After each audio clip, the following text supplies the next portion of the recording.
내 이름은 이주인시교. 어둠 속의 거미줄을 치고 죄에서 벗어나려 하는 범죄자들을 포획하는 사냥꾼이다. 세상 일이란 원래 뜻대로 되지 않는 법. 좋았어. 내가 실적 1위라니. 열받아. 무슨 속임수를 쓴 거지? 업무, 학업, 연애 등 자기 뜻대로 되지 않는 경우가 부지기수다. 많은 사람들은 그것들과 타협하며 살아간다. 영상 제작은 이 회사에 의뢰하는 게 빨라. 알려주셔서 감사합니다. 착한 척하기는 콱 죽어버려라. 하지만 자존심이 이를 허락치 않아 타협이 불가능한 사람도 있다. 그렇게 음습한 질투가 쌓이고 쌓이면 볼 때마다 짜증나. 저 세상에나 가버려라. 뒤틀린 감정이 폭주해 악마에게 지배당하기도 한다. 대박! 사람이 전철에 치였어! 뭐야? 사고 났어? 해냈어? 내가 해냈다고! 하지만 죄에서 벗어날 국리는 하지 않는 것이 좋다. 내가 실면에서 눈을 시퍼렇게 뜨고 지켜보고 있으니까. 이봐 거기, 누가 허락 없이 걸어다니랬지? 뭐? 넌 자손을 남길 가치도 없다. 범죄자에게 걸맞은 고문을 가하는 것. 잠깐만해. 이제 알겠나? 철덩어리의 몸이 짓이겨지는 느낌이 뭔지. 법망을 빠져나가려는 악인에게 단죄의 칼을 휘두르는 것이 고문 소믈리에의 사명이다. 이런 사명을 진 탓에 깊은 한을 가진 이들이 종종 나를 찾아오곤 한다. 되시죠? 긴장이 한결 풀릴 겁니다. 감사합니다. 내 눈앞에 있는 초로의 남성 또한 그중 한 명이다. 언뜻 봐선 인생의 목표를 잃어버린 듯 패기 없는 모습이었다.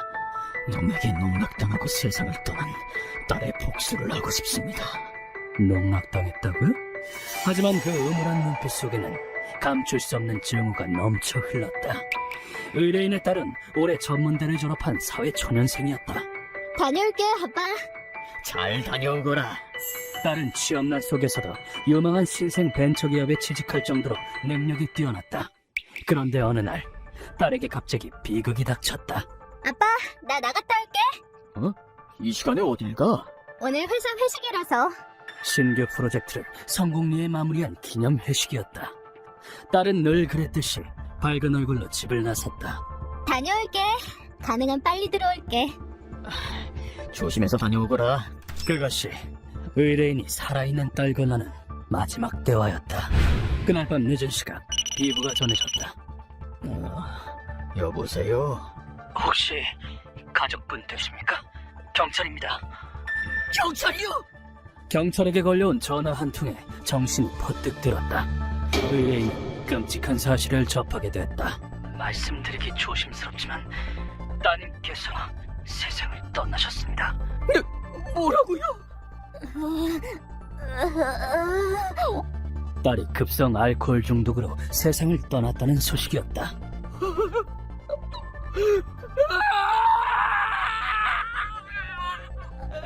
말도 안 돼! 말도 안 된다고!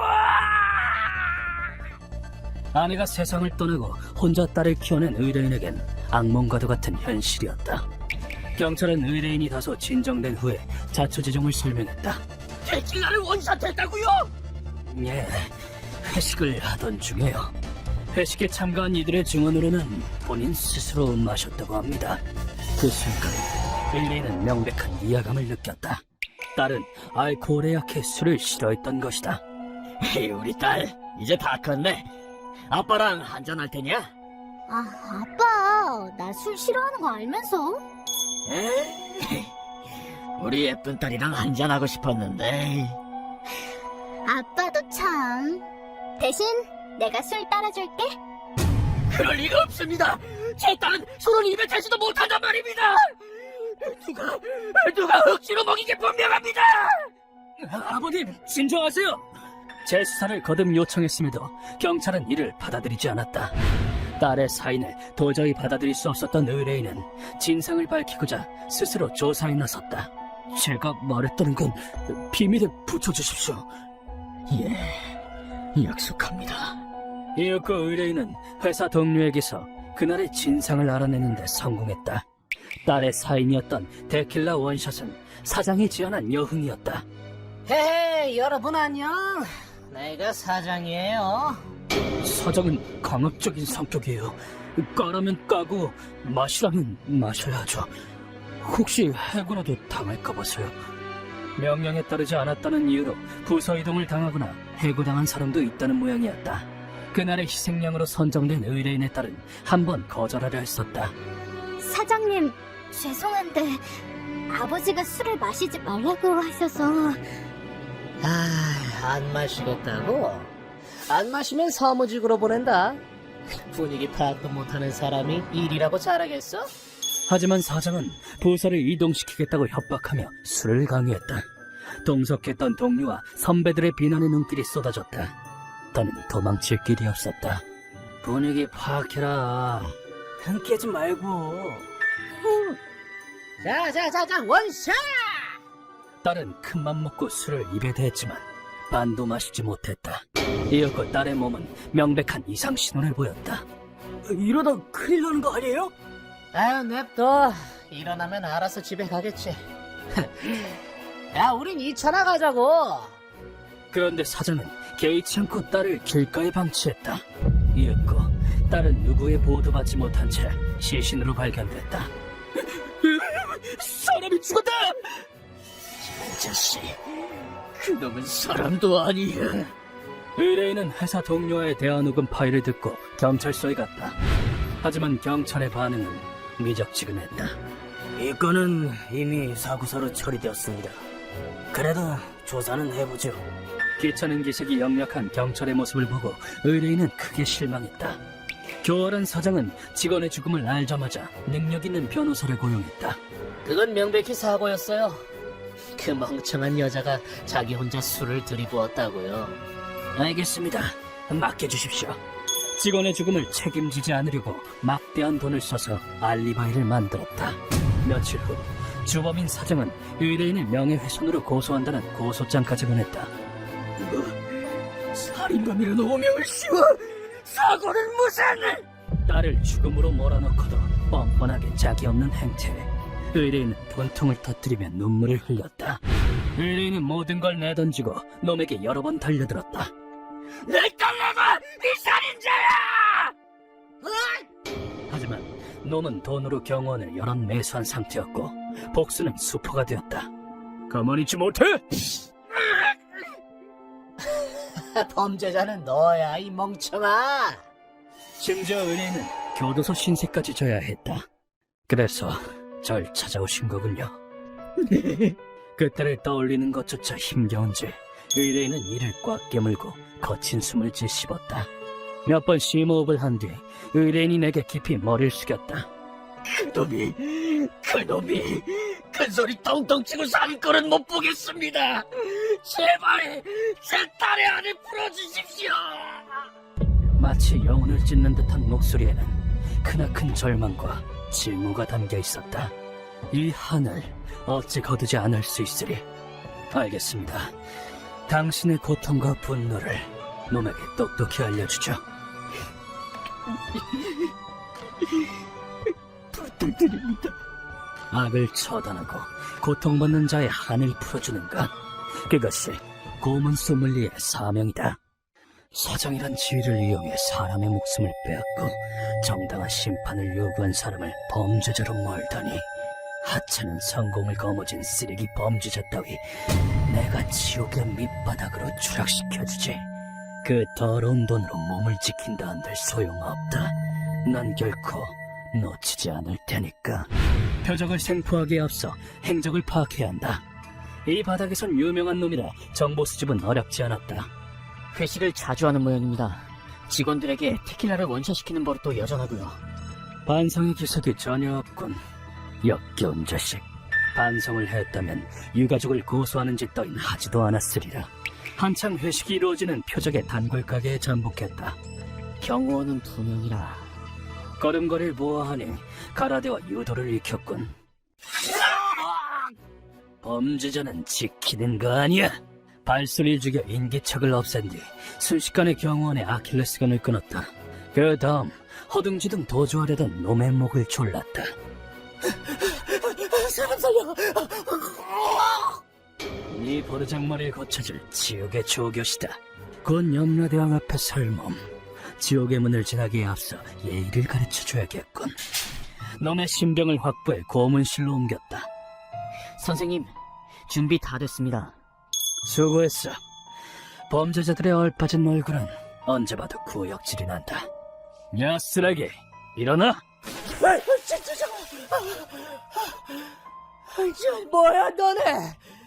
이거 범죄야, 알아? 범죄? 웃기시네. 술에 취한 직원을 죽게 내버려둔 주제.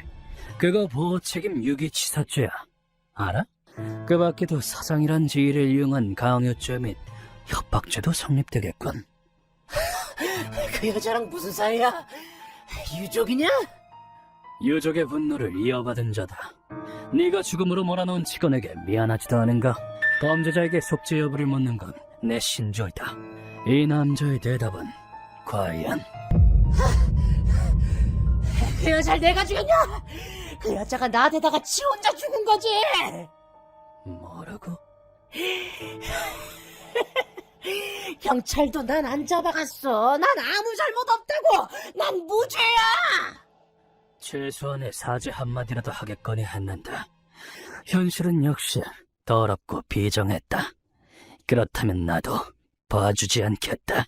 좋아, 그럼 너한테도 알려주지. 강요당하는 자의 고통을. 놈의 입을 억지로 벌린 뒤 깔때기를 꽂아 넣었다. 놈은 구속을 풀고자 안간힘을 썼지만 그 정도 발버둥으로는 어림도 없다. 선생님, 지시하신 대로 배합한 액체입니다. 좋아. 이윽고 깔때기에 액체를 붓자 놈이 고통에 찬 목소리로 웅얼거렸다. 액체를 뱉어내려 해도 소용없다.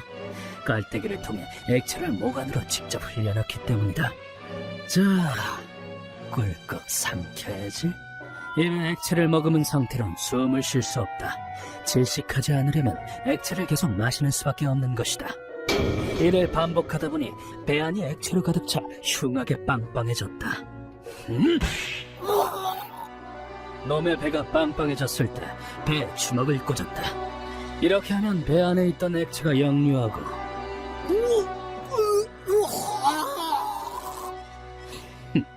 더럽게 자신이 내뱉은 액체 또 한 번 숨이 막히는 고통을 겪게 된다. 이는 서양에서 성행했던 물고문이다. 힘드시죠, 백작부인?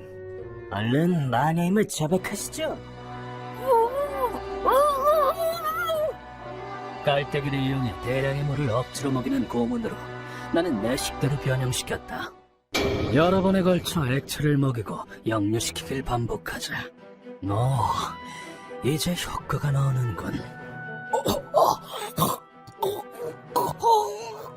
토사물이 빨간색으로 변하기 시작했다.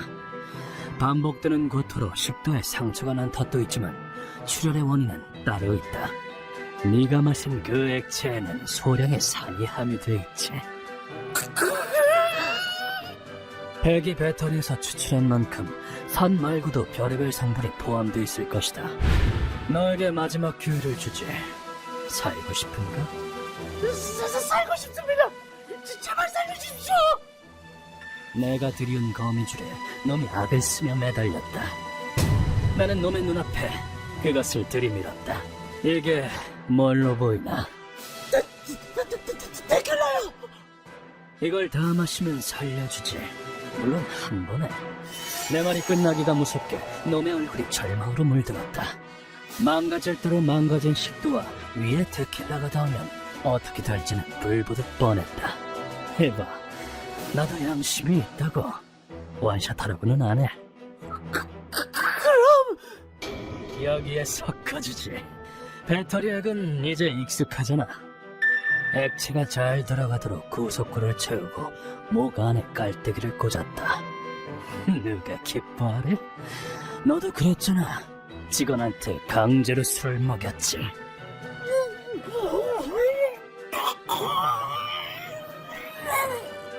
그러니 나도 똑같이 해주는 것뿐이다. 잠시 후 놈의 움직임이 완전히 정지했다. 범죄자들은 하나같이 약해 빠졌다니까. 루커, 이만 정리하지. 청소부터 해야겠네요. 고문과 청소는 때려 뗄 수 없는 관계다. 이번 의뢰는 이렇게 끝났다. 이로써 의뢰인과 피해자의 한이 풀릴진 모르겠지만 조금이라도 의뢰인이 앞으로 나갈 계기가 된다면 나는 그것만으로도 좋겠다.